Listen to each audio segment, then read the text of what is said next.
Aberle. Where's Nina? Is right here, sorry. Nina, thank you. And then Jamie Davis-Smith, who's here as well.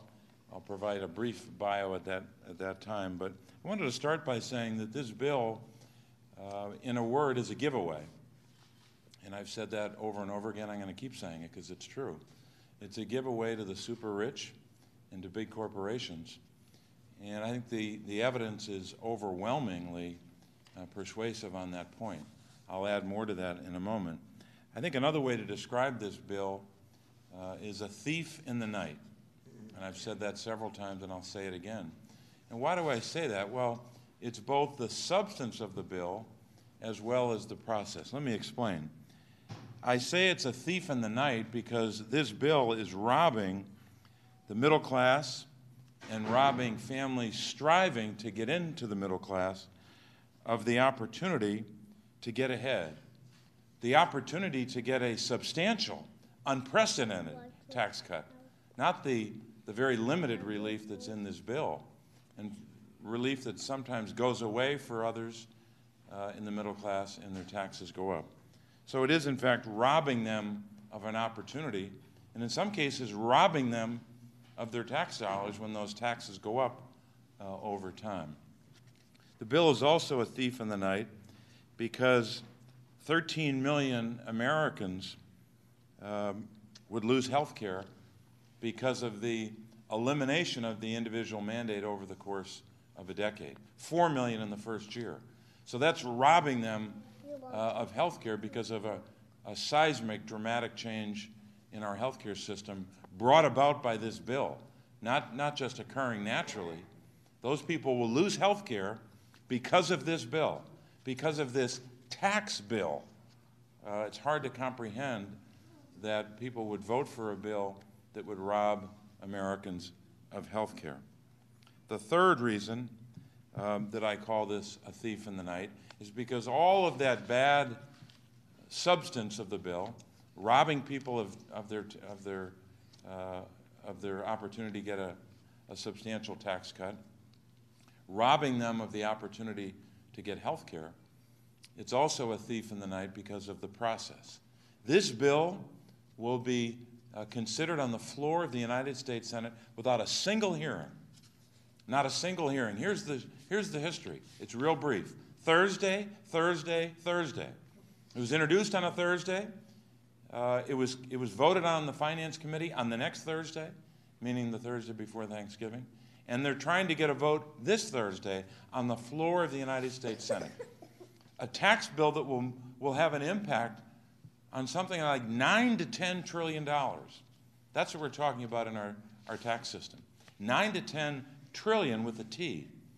$9 to $10 trillion. The first time where there'll be a major effort made, I would argue a flawed, damaging effort made to reform our tax code in 31 years. So this is the kind of process that you could only contemplate in a really bad movie about how Congress should work. No bill like this should be considered in the course of just days. This should be the subject of many hearings and months of review, just like it was in the mid-1980s. When Ronald Reagan signed the 1986 tax reform bill, that wasn't the result of a couple of days or a couple of weeks of work. It was years in the making and months in the consideration. Just consider this. At the time, when the United States Senate Committee on Finance got a House-passed tax reform bill in 1986, that bill alone, the bill itself, was subjected to 6 hearings in the Finance Committee. And a larger proposal, which was substantially similar to that tax bill, presented by Ronald Reagan, almost 500 pages of a proposal, a very detailed, specific proposal. That got 27 hearings in the Senate Finance Committee. So even I can do the math. That's 33 hearings. 6 on a bill, on the bill, and 27 on a substantial, detailed proposal. So why do I say this is a giveaway to the rich? It's real simple. Lots of ways to talk about it. Just consider one metric. $34 billion will be given to a small number of Americans. 572,000 households, roughly, will get $34 billion in 2019. And then they'll get another 34 year after year after year after year. So that's what this does. It's a bonanza of a giveaway to a group of Americans who have done quite well since 1980. Since the tax changes of the early 80s and going forward, that group of Americans has done better than any group of Americans in human history, certainly in American history. They don't need a tax cut. People making over $1 million. People making anywhere close to that don't need a tax cut, but they're getting plenty of it in this bill. So $34 billion to that group. How about the other 90 million or 90 million Americans making under 50? So if people making less than $50,000, 90 million of them, they get to split half of the number that the wealthy get. They get to split less than half, I should say, of $34 billion. So that's what we're talking about. Now, I can go on and she won't. Senator Hirono is here. But I have to get some things off my chest. I like to carry around these documents. And I'm going to introduce her in a moment. She'll take as much time as she needs. But here's just one report. It was issued the other day, Monday actually. Center on Budget and Policy Priorities. Just Google CBPP. That's all you need to do. CBPP. And you can find this report. Real simple. Here's what it says. The headline is, Joint Committee on Taxation estimates amended Senate tax bill skewed to top hurts many low and middle income Americans. That's the headline. Here's the specific data that they point to. In 2025, high income households will get the largest tax cuts as a share of after-tax income on average, while households with incomes below below 30,000 would lose on average would average a tax increase. So that's what Center on Budget and Policy Priorities says. Go to that page. Go to the report by the Tax Policy Center from November 20th, page 3 and page 4. That outlines what happens to people in the lower income brackets, what happens to people making $500,000 to $1 million, and what happens to the top 1%. This is obscene, is one of the more charitable words I could use for what's happening. And maybe a headline that captured it best was just in the New York Times Monday. Senators scramble to advance tax bill that increasingly rewards wealthy. Increasingly rewards wealthy. They don't need to be rewarded. They're doing quite well. The middle class needs a much bigger tax break, and people striving to get into the middle class need a much bigger tax break. So as I introduce Senator Hirono, who's been a fighter on these issues here in the Senate, representing the people of Hawaii as a senator, and then prior to that in the House, fighting for children, one of the leading advocates for children in our nation, I'd have to ask a question that I think she and a lot of other Americans are asking themselves. When will someone measure not only the unfairness of this to people in the middle class and striving to get to the middle class, when will someone examine a tax proposal and consider children? When will there be a child impact statement on a bill like this? When will Republicans finally say, is this bill good for children or bad for children? Because of what happens to them directly or what happens to their children. So I'm grateful to introduce the senior senator from the state of Hawaii, Senator Mazie Hirono. Thank you very much.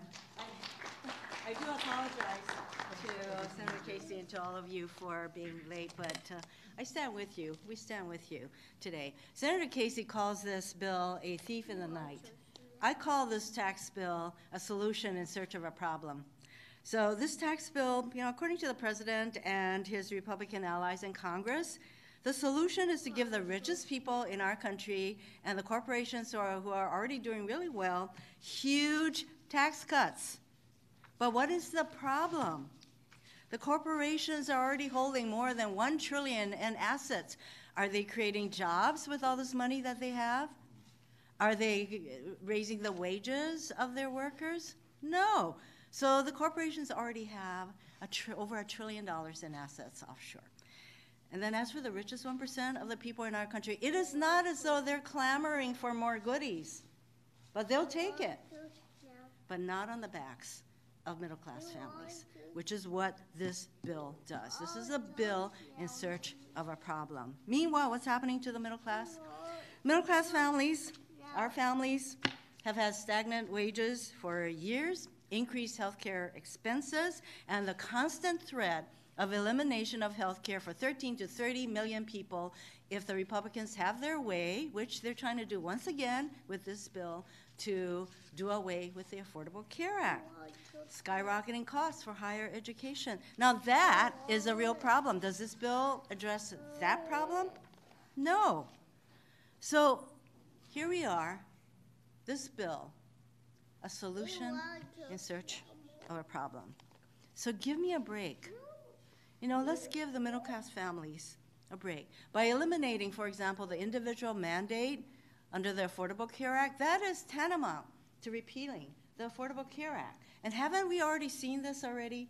Did we not fight the repeal of the Affordable Care Act in the U.S. Senate by only one vote, saving health care for 30 to 33 million people with just one vote? Isn't that insane?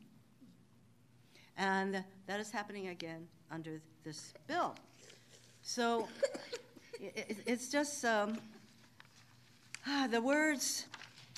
You know, I said to my staff, look, can I use the word screwed here? They said, yes, go ahead. The middle class, we are getting screwed here. So in addition, you know that there's all this talk about getting rid of the state and local tax deduction. What that's going to mean, in addition to all the other provisions in this bill, is that states will see a huge decrease in their own revenues. And guess what? All the state programs that have to do with education, that have to do with other kinds of programs that states provide, our highways, our bridges, they're not going to get the federal support. So then the states will have to make some really tough choices. They're already having a hard enough time with school repair and maintenance, with hiring enough qualified teachers, et cetera. That's only going to get worse. So if this bill passes, it will trigger $136 billion in mandatory cuts, including $25 billion in mandatory cuts to Medicare alone. So you see, this bill, yes, and really, we haven't even had a single hearing on this. It's going to have a ripple effect, and it's all going to be, really, on the backs of middle-class families and those who are the least able to withstand the negative effects.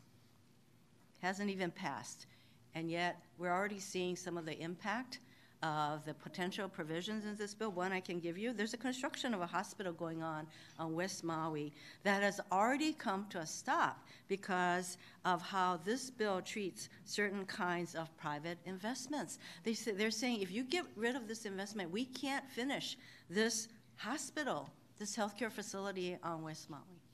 This is happening all across the country, and the bill hasn't even passed. So I say, let's put this solution in search of a problem to bed by killing it and starting over. That's what we need to do. Thank you very much. I stand with you. Thanks, Mazie. Thank you. Thanks. Okay, oops, something fell. Oh, it's are we going to take questions? A recorder. Can't lose that. I wanted to introduce two of our guests. First of all, I mentioned Nina before. Nina Borgia Aberle is a single mom who currently lives in Tucson, Arizona with her son who's 20 years old. She's a self-employed artist, and she'll be talking about the healthcare impact of this bill. Nina? Thank you. Thank you. Thank you so much. Thank you for having me here today. I am here to tell my story from my family's perspective. I'm a single mom and a small business owner from Tucson, Arizona, and I am a proud member of MomsRising. I am terrified about how the tax proposals coming out of Congress will affect me, will affect my son, especially now that the Senate Republicans are once again threatening our health care. I have never had access to employee-provided insurance. Before the Affordable Care Act was passed, I went deep into debt to pay for a high-deductible health insurance plan for myself and my son. I was finally able to acquire affordable health care and health insurance through the exchanges in 2013, thanks to the ACA's cost-sharing subsidies. It was the first time in a decade that health care did not completely drain my finances. I started making good choices for my health, getting the tests my doctors recommended without worrying about the cost, and I was able to finally start paying down my debt. I didn't worry about what a medical emergency would do to my family's finances. If Congress repeals the individual mandate, that peace of mind that I finally got with the ACA would vanish. My insurance costs would skyrocket. I'll start racking up debt again, which when I think about that, my stomach starts hurting. And I will worry that if my son or I have some type of medical emergency, it would be a financial crisis for us. I and so many others like me will go back to skipping important appointments and procedures because we simply can't afford it. Or worse, forgoing insurance altogether. My own 50-year-old brother struggled to get medical care in Ohio when he was employed, but he was uninsured. This was before the ACA became law. He had several serious health conditions, and he desperately needed a hip replacement and was in horrible pain all the time. Without insurance or funds to pay out of pocket, no doctor would operate on him. After several years, a very generous surgeon heard his story and performed the surgery for free.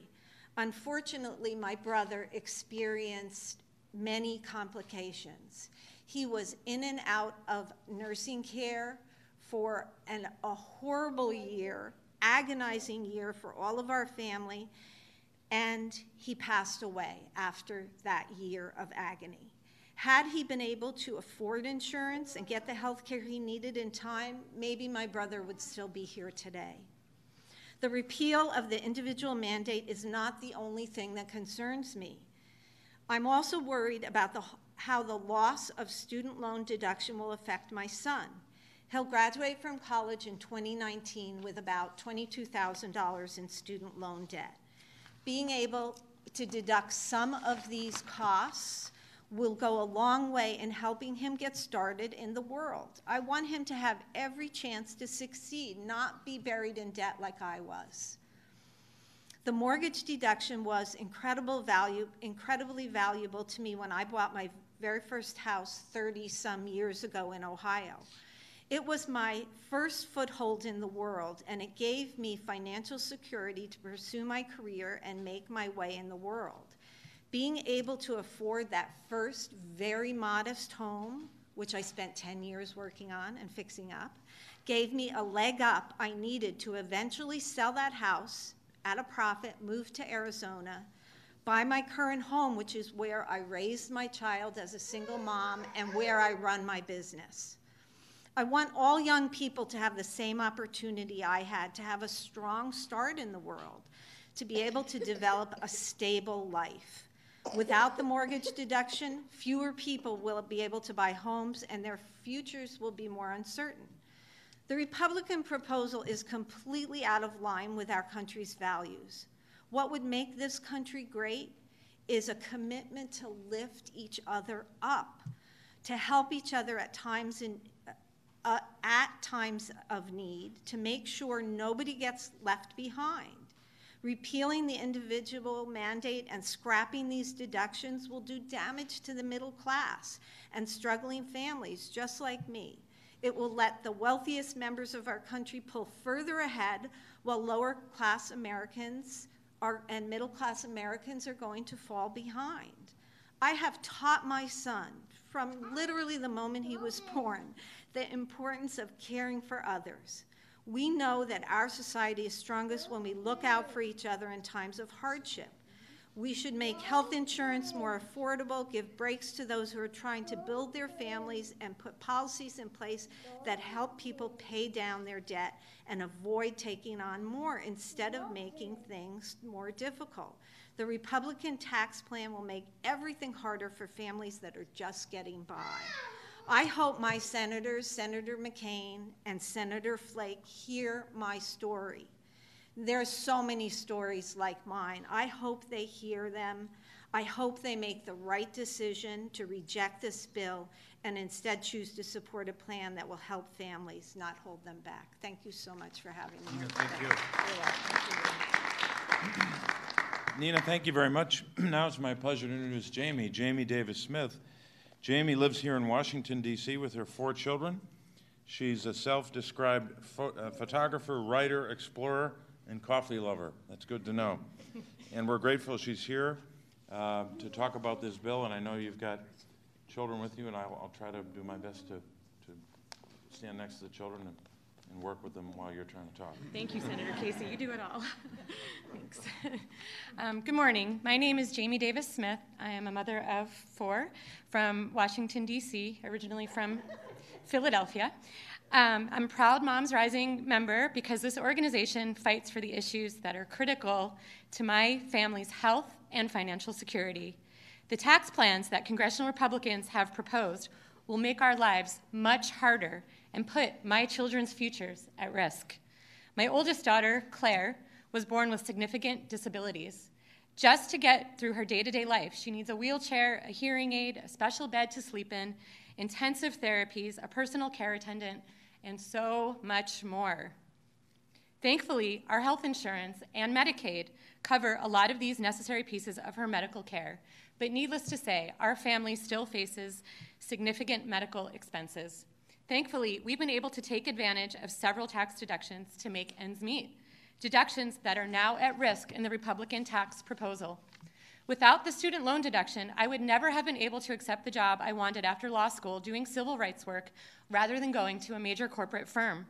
I wanted to make a difference in my community with my work, but paying back my loans was a huge burden, huge. Being able to take the student loan deduction was a major factor in my job choice and provided a lot of relief for me and my family. It would be difficult for us to pay child care for our 4 children without the child and dependent care tax credit. I work flexible hours that I can be at home to care for my kids as much as possible and participate in Claire's care. But being able to afford child care has allowed me to work more and help contribute to our family's financial security. If this plan passes, I'll either have to cut back on my work hours or work later at night when my husband is home and spend less time with my family.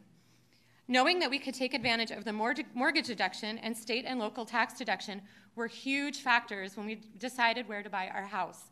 We wanted to be in DC where we could have access to fantastic resources for our daughter with disabilities, and we also wanted to be in a good school district so that our other 3 children could be in a strong academic setting. But DC property is expensive, as I'm sure many of you know. The mortgage deduction and the state and local tax deduction have been critical in helping us to make ends meet and give our kids every chance to learn and thrive. It's hard for me to stomach the idea of taking away deductions that are so critical to middle-class families like mine, to give wealthy individuals a tax break to do things like clean their private jets. How do we reconcile that policy with our nation's claim to value equality of opportunity for all citizens? Not to mention that we know where the money from these tax cuts will come from. Programs like Medicaid, which is essential for my daughter's medical care. If Medicaid funding is cut to make room for tax breaks for special interests and the 1%, my family's out-of-pocket medical expenses will skyrocket. And of course, the one thing that could help us in that situation, the medical expense deduction, is also on the chopping block. This plan would compound our family's already stressful financial situation, and it would be disastrous for so many families less fortunate than ours. I also worry about how it will affect my kids' future. It's already so difficult to pay back student loans, to buy a house, to care for children. How much harder will it be down the road for people that were never able to deduct these expenses? We should be trying to make our country a better place for our children to live in, not setting them up for failure. We should be boosting struggling families, not tearing them down. Simply put, this tax plan does not represent our country's values, and it should not become law. Thank you.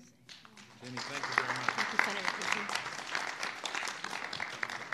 So, Jamie, thank you for that statement. Jamie and Nina and Senator Hirono, we want to take your questions, but they reminded us about many of the flaws of this bill.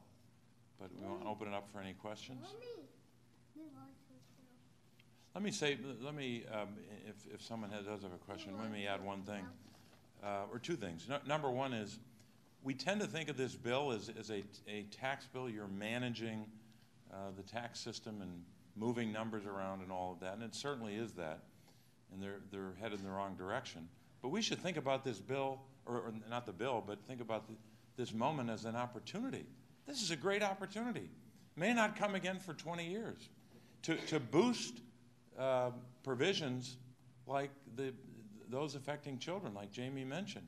We could have a transformative impact on children because of this moment, because it's a huge tax bill that comes along maybe over the course of several decades.